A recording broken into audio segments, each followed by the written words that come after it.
Everyone, welcome to Star IQ. Star IQ के video platform पे आप सभी का बहुत बहुत स्वागत है। 25 अगस्त 2022 के हरियाणा करंट अफेयर इस वीडियो में हम पढ़ने वाले हैं। अगर आपने स्टार आईक्यू चैनल को अभी तक सब्सक्राइब नहीं किया है तो कर लीजिएगा, अपने दोस्तों को भी शेयर कीजिएगा इस पर्टिकुलर यूट्यूब चैनल को।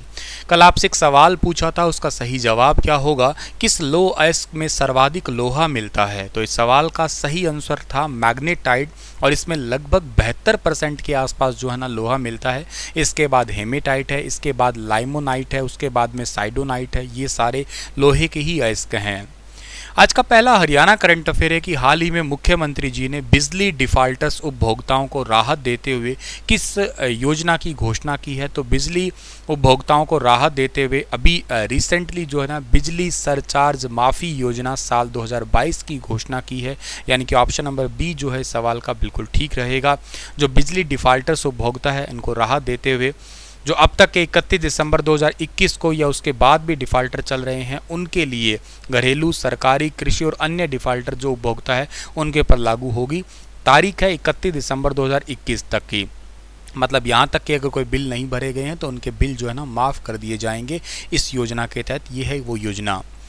हाल ही में किसने ये घोषणा की है कि हरियाणा में कक्षा 6 से नैतिक शिक्षा को जोड़ा जाएगा। तो हरियाणा के अंदर कक्षा 6 से नैतिक शिक्षा को जोड़ा जाएगा, ऐसी घोषणा की है हरियाणा के डॉक्टर जगबीर सिंह ने, जो कि हरियाणा बोर्ड के जो है ना वो अध्यक्ष हैं। हरियाणा बोर्ड जो है ना इसकी स्थापना 3 नवंबर 1969 को हुई है और एक नैतिक शिक्षा की बुक लॉन्च करते ये दिखाए जा रहे हैं टीचर्स।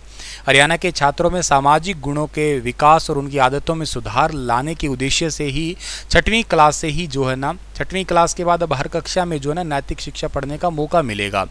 तो और इसके अलावा बच्चों को जो है ना नैतिक शिक्षा में गीता के 18 अध्याय पढ़ने को मिलेंगे।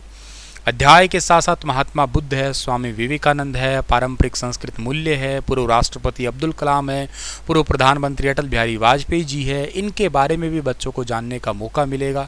ये इनके 10 नंबर के प्रश्न होंगे। डॉक्टर जगबीर सिंह ने यह भी बताया कि कक्षा 6 से 12 के बीच में नैतिक शिक्षा के गुण दिए जाएंगे, जिसमें गीता का ज्ञान है, आज़ादी के बाद का इतिहास, उन्हें 1997 तक के हरियाणा में सब कुछ ये पढ़ने का मौका मिलने वाला है। तो वेरी इंपॉर्टेंट है ये सारी चीज़ें। तो क्लास 6 में गीता के 3 अध्याय होने वाले हैं, साथ में 4 से 4 अध्याय होंगे। ऐसे करके मतलब आगे आगे बढ़ेंगे। ये टोटल 18 अध्याय 6वीं से 12वीं तक पढ़ा दिया जाएगा।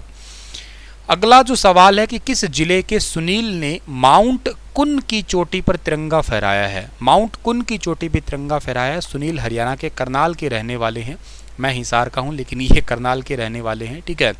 कर्ण नगरी के हैं, सुनील रोहिल्ला इनका नाम है। माउंट कुन की चोटी पे तिरंगा फहराया है इन्होंने। आज़ादी के अमृत महोत्सव के मौके पे ही समझिएगा, राजस्थान के 2 युवाओं के साथ ये गए थे सुनील, और 20 दिन में ये मुकाम हासिल किया है इन्होंने।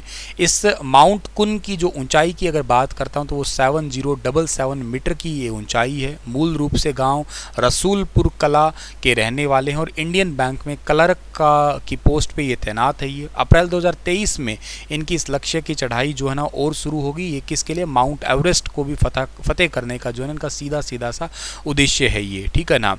तो स्टोक कांगरी और माउंट सतोपंथ के बाद कर्ण नगरी के युवा ने जो है ना माउंट कुन की भी चोटी पे तिरंगा फहरा दिया है।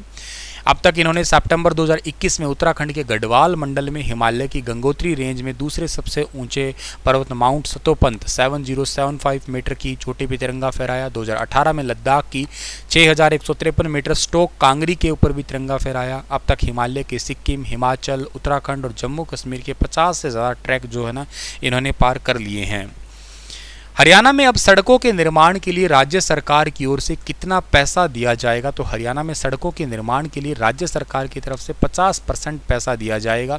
मतलब नई सड़क निर्माण के लिए सरकार और शहरी स्थानीय निकाय ये 50-50% जो है ना इसमें हिस्सा लेंगे। मतलब सड़क के निर्माण में 50% तो राज्य सरकार देगी और 50% खर्च शहरी स्थानीय निकाय देने वाले हैं। हरियाणा के राज्य कृषि विपणन बोर्ड की तरफ से लगभग 850 किलोमीटर की लंबाई की 313 सड़क जो है ना अभी आने वाले टाइम में बनाई जाने वाली है, जिसपे लगभग 425 करोड़ रुपए का खर्चा आएगा।